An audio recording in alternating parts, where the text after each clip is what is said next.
வணக்கம். புதுமை பித்தன் அவர்களின் சிறுகதை ஒப்பந்தம். பார்வதிநாதனுக்கு BA பாஸ் ஆகிவிட்டது.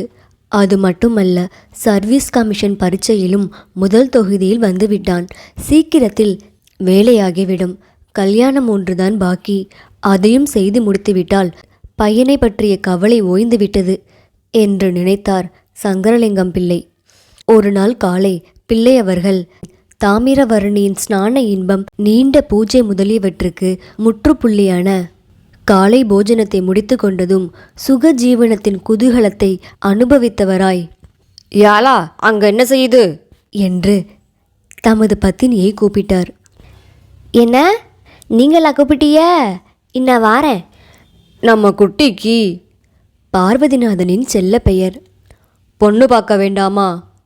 "எனக்கு என்ன தெரியும், நீங்கள் சொல்லுறது சரி. நம்ம சிங்கி குளத்து பெண்ணை பார்த்தா என்ன? பொண்ணு நல்ல செவத்த பொண்ணு. கண்ணும் மொழியும் அப்படியே பார்த்துக்கிட்டே இருக்கலாம். ஆனால் பிள்ளையவாளுக்கு பிடிக்குமோ என்னமோ. இந்த காலத்து பிள்ளைய என்ன சொல்ல? அதாரு சிங்கி குளத்திலே. என்ன, உங்களுக்கு தெரியாதாக்கும்? பேட்டை அக்கா இருக்காகல, பார்வதி அக்கா, அவங்களுக்கு ஒன்று விட்ட தம்பி மக. சரி சரி, நம்ம சுப்பராயா பிள்ளை மகளா? என்ன நகை போடுவா?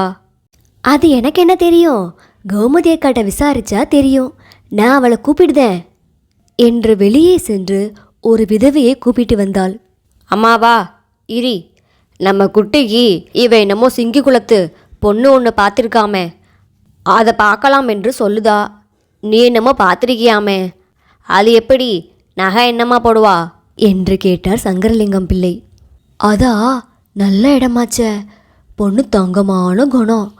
அவங்களும் அப்படித்தான், என்னமோ 2000க்கு செய்வாங்கன்னு சொல்லியிருந்தாக." "இப்படித்தானே? சதி சதி, பேச்சை விட்டு தள்ளு. நம்ம பேட்டை பிள்ளை 5000 நகை மருக, கல்யாண செலவு 2000 என்று சொன்னாரே." "ஆமாம், பொண்ணு கருப்பில்லையா? எதுக்கும் கேட்டு பாருங்களேன்." "சரி, நீ என்ன சொல்லுத?" "பார்த்தா என்ன, நானும் அக்காலும் போயிட்டு தான் வரோமே." "சரி, நாளைக்கு மேக்கே சூளம், நாளை கழித்து உதயத்தில் வண்டியை போட்டிக்கிட்டு போய் பார்த்துட்டு வாருங்க. போகிறவன் நாவனாவை விட்டு நான் விசாரிச்சுக்கிறேன்." "ஐயா, தபால்" என்று தபால்காரன் உள்ளே நுழைந்து கவர்மெண்ட் முத்திரையிட்ட நீண்ட ஸ்குவாடாவை கொடுத்தான். "நம்ம குட்டிக்கு போல இருக்கே, ஏலே ஐயா" என்று கூப்பிட்டார். "என்னப்பா?" என்று கீழே வந்தான் பார்வதிநாதன். கடிதத்தை பிரித்து பார்க்க சென்னையில் குமாஸ்தா வேலையாகியிருப்பதாகவும் 25ஆம் தேதி வந்து வேலை ஒப்புக்கொள்ளும்படியும் எழுதியிருந்தது. வீட்டில் ஒரே குதூகலம். தபால்காரன் பக்ஷீஸ் தட்டாமல் போகவில்லை. "ஏல ஐயா, உனக்கு உங்கள் அம்மை சிங்கி குளத்து பெண்ணை பார்த்துருக்கிறாப்பா, உனக்கு பிடிக்குமா?"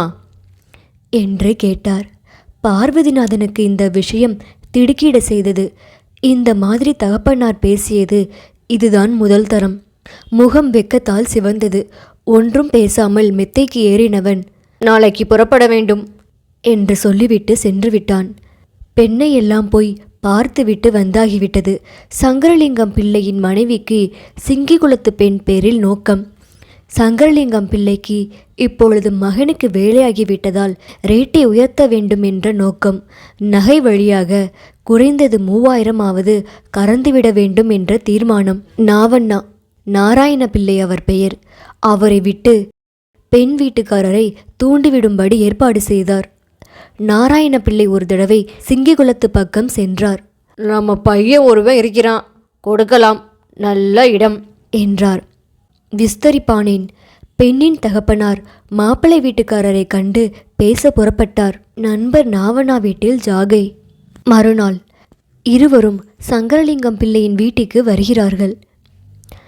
"அண்ணாச்சி, இவங்க தான் நம்ம சிங்கி குளத்து பிள்ளைவாள். இந்த பக்கத்திலே வந்திருந்தாக, பார்த்துக்கிட்டு போகட்டுமே என்று கூட்டிகிட்டு வந்தேன்" என்றார் நாவண்ணா. "அப்படியா, வாருங்க வாருங்க. ஏலா, வெத்தலை சொல்ல தேடு, அங்கே தூத்துட்டு சமக்காலத்தை விரி, காப்பி சாப்பிடுங்களேன்.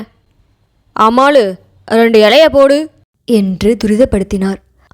அவருடைய தர்ம பத்தினியும், "வாருங்க, சேவிக்கேன்" என்று வரவேற்றுவிட்டு அவசர அவசரமாக பெருக்கிவிட்டு சமுக்காளத்தை எடுத்து விரித்து வெற்றிலை செல்லத்தை எடுத்து வைத்துவிட்டு உள்ளே சென்றாள். நாங்கள் எல்லாம் காப்பி ஆச்சு, நீங்கள் ஆச்சா? இல்லாவிட்டா முடிச்சு கொண்டு வந்து விடுங்கள் என்றார் நாராயண பிள்ளை.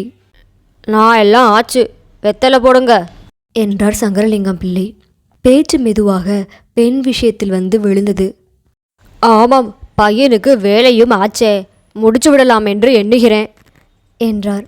ஆமாம், அது செய்ய வேண்டியதுதான் என்றார் சிங்கிக்குளத்து பிள்ளை. உங்களுக்கு தெரியாததா?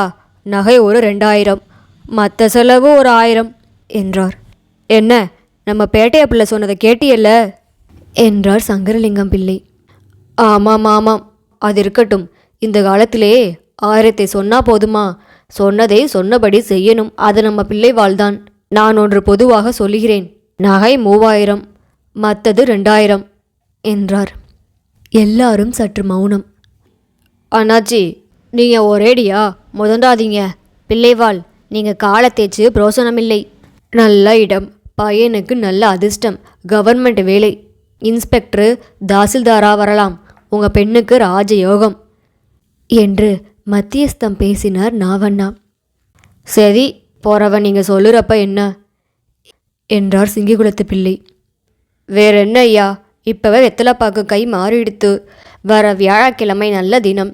அன்னைக்கு திருமங்கலத்திற்கு பொன்னூருக்கு விடுகிறது. சரிதான பிள்ளைவாள் என்று ஒரு வெள்ளி தாம்பாளத்தை சங்கரலிங்கம் பிள்ளையின் தர்ம பத்தினியிடம் வாங்கி அந்த சிறு சடங்கை நடித்து முடித்தார்கள். சென்னையில் அன்று சாயங்காலம் பார்வதிநாதன் வேலை ஒப்புக்கொண்டாகிவிட்டது. தகப்பனார் கொடுத்த பணம் கொஞ்சம், கையில் ஓட்டம். சினிமாவிற்கு சென்றான். இவனுக்கு பக்கத்தில் ஒரு ஆங்கிலோ இந்திய மாது இளநங்கை உட்கார்ந்திருந்தாள். தகப்பனார் அன்று பெண் விஷயத்தை கேட்டதிலிருந்து அவனுக்கு ஒரு புதிய உணர்ச்சி, இயற்கையின் தேவை அடிக்கடி மனத்தில் சுற்றி கொண்டே இருந்தது. பார்வதிநாதன் நல்ல பையன்தான். இதுவரை அந்த நினைப்பிற்கு அவகாசமில்லை. ஆனால் அந்த தினத்திலிருந்து அவனது உடல் கட்டுக்கடங்கவில்லை. அன்று இருவர் சினிமா பார்க்கவில்லை. அந்த நங்கை 5 ரூபாய்க்கு 2 மணி நேரம் அவன் மனைவியாக இருக்க சம்மதித்தாள். இருவரும் கடற்கரைக்கு செல்லுகிறார்கள். அந்த சிங்கிகுளத்து பெண் 3000 ரூபாயை பணயமாக வைத்து அவனுடன் வாழ்க்கையை பிணைத்து கொள்ள சம்மதிக்கும் பொழுது 5 ரூபாய்க்கு 2 மணி நேரம் சரிதானே? நன்றி. இணைந்திருங்கள் இப்படிக்கு எம்மொழியுடன். இப்படிக்கு செல்லம்மா பிரியதர்ஷினி.